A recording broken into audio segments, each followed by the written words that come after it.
గురుగారు, ఋషీశ్వరులు మునీశ్వరులు అని అంటారు కదా, ఇద్దరు ఒక్కరేనా వేరువేరా? ఋషీశ్వరులు మునీశ్వరులు వీరిద్దరూ ఒక్కటేనా వేరువేరా? ఋషీశ్వరులు వేరు, మునీశ్వరులు వేరు. ఋషి దార్శనికుడు, ముని సాధకుడు.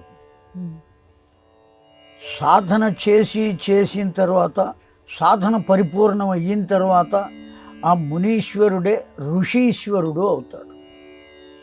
ఋషీశ్వరుడు సర్వ విషయములను తెలుసుకోగలిగిన వాడు అవుతాడు. భూత భవిష్యత్ వర్తమానములు మూడు కూడా ఋషీశ్వరునకు అవగతమై ఉంటాయి. సామాన్యమైనటువంటి మానవులకు కానీ మునీశ్వరులకు కానీ కేవలం భూతకాలం తెలుస్తుంది, వర్తమాన కాలంలో జరిగినంత వరకు తెలుస్తుంది. భవిష్యత్తు తెలిసేటువంటి అవకాశం లేదు మునీశ్వరులకు. కానీ ఋషీశ్వరునకు మాత్రం ఈ మూడు తెలుసుకునేటువంటి స్థితి ఉన్నది. ఆ సాధన బలం చేత అన్నిటినీ తెలుసుకోగలుగుతారు. కేవలం తెలుసుకోవటమే కాదు, స్రష్టలు కూడా అవుతారు. ఏదైనా ఒక వస్తువుని కానీ, ఒక విషయాన్ని కానీ, ఒక తత్వాన్ని కానీ సృష్టించేటువంటి శక్తి కూడా ఋషీశ్వరునకు వాళ్ళ యొక్క సాధన బలం చేత కలుగుతుంది.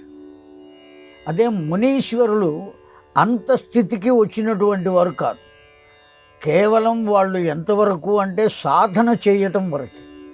దేని కొరకు ఈ సాధన అంటే ఋషీశ్వరుడుగా అతడు పరిణతి చెందటం కోసం చేసేటువంటి సాధనను, ఆ సాధన తత్వంలో ఉన్నటువంటి వాళ్ళను మునీశ్వరులు అని అంటారు. ఈ మునీశ్వరులు అనేటువంటి పదానికి ఇంకొక భావం కూడా చెప్పారు.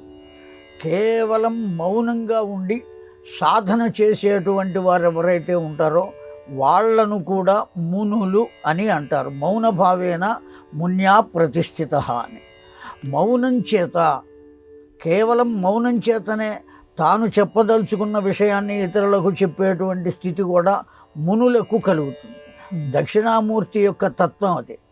కేవలం మౌనం చేతనే, కేవల చిన్ముద్రతో, చిరునవ్వుతో అలా కూర్చుని ఉన్నటువంటి దక్షిణామూర్తి యొక్క దివ్యమంగళ రూపం తాను ఏదీ మాట్లాడకుండానే ఎదురుగా ఉన్నటువంటి అనేక మంది మహానుభావులు, పెద్దలు వచ్చి వాళ్ళ సందేహాలను ప్రశ్నించడానికి ప్రయత్నం చేస్తే ఆ సందేహాలు కూడా వాళ్ళు మనస్సుతోనే విన్నవించారు. దానికి సమాధానం కూడా కేవలం మౌనముద్రయా ప్రకటిత, మౌనం చేతనే ఆయన సమాధానాలు చెప్పారు. కనుక మునులకు ఉండేటువంటి శక్తి ఏది అంటే ఆ మౌనమే దివ్యమైనటువంటి శక్తిని కలిగిస్తుంది. అందుకనే పెద్దవాళ్ళు సాధ్యమైనంత వరకు తక్కువ మాట్లాడవయ్యా, చేతనైనంత వరకు మౌనంగా ఉండవయ్యా అని 2 మాటలు మనకు ఉపదేశం చేశారు. ఎంత మౌనంగా ఉంటే ఆ మౌనము వల్ల 2 ప్రయోజనాలు ఉన్నాయి. ఇతరమైనటువంటి అనేక రకాలైనటువంటి సమస్యలు లేకుండా ఉంటాయి. కేవలం మాట్లాడటం వల్ల కదా కొన్ని సమస్యలు వచ్చేది. ఆ మాట్లాడడం అనేటువంటిది ఆచితూచి మాట్లాడగలగాలి. అలా మాట్లాడలేనప్పుడు ఏ విధంగా ఉంటే బాగుంటుందంటే మౌనంగా ఉంటుంది. ఆ మౌనం అనేదే సాధనగా మారుతుంది. 2వ ప్రయోజనం ఏమయ్యా అంటే అసలు మాట్లాడకుండా ఉంటాడు కనుక అతడు సత్యవ్రత పరిపాలకుడు అయి ఉంటాడు. మాట్లాడితే కదా ఏదైనా అసత్యం దొరికేది. అసలు ఏ మాట మాట్లాడకపోతే ఇటు అసత్య దోషం లేదు, సత్య దోషము ఉండే అవకాశం లేదు.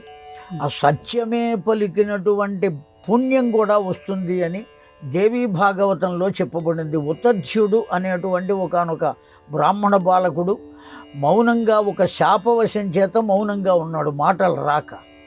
ఆ మౌనంగా ఉన్నటువంటి వాడికి ఒక వేటగాడు ఒక పందిని కొడితే ఆ పంది ఐ అని అరుస్తుంది.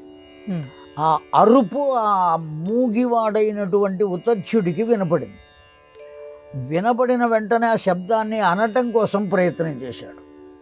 I I I I I అని అంటూనే ఉన్నాడు. కేవలం వాగ్బీజాక్షరమైనటువంటి ఆ ఐ అనేటువంటి అక్షరాన్ని అతడు అనటం చేత గొప్ప పండితుడయ్యాడు. మూగివాడికి సహజంగా బధిరత్వం కూడా ఉంటుంది. బధిరత్వం అంటే ఎదుటి వాళ్ళు చెప్పిన మాట వినపడకపోవటాన్ని బధిరత్వము అంటాం.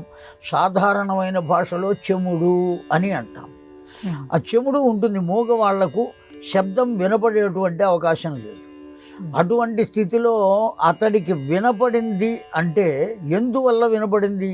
ఈ ఐ అనేటువంటి శబ్దం, ఆ వరాహం చేసినటువంటి ఐ అనేటువంటి శబ్దం ఎందువల్ల వినపడింది అంటే, ఎంతకాలము మూగవాడవ్వటం చేత, ఏదీ మాట్లాడకపోవటం చేత సత్యవ్రతము యొక్క ఫలితం అతడికి దక్కి అతడికి ఆ శబ్దం వినపడింది.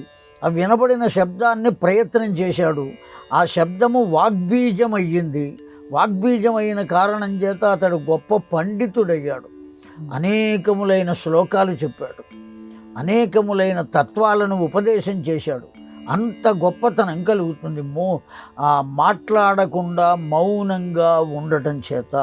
అందువల్ల మౌనం అనేటువంటిది సాధన, ఋషీశ్వరుడు అనేటువంటిది సాధన ఫలితము. అందువల్ల ఋషి వేరు, మునీశ్వరుడు వేరు, వారిద్దరూ ఒక్కటి కాదు.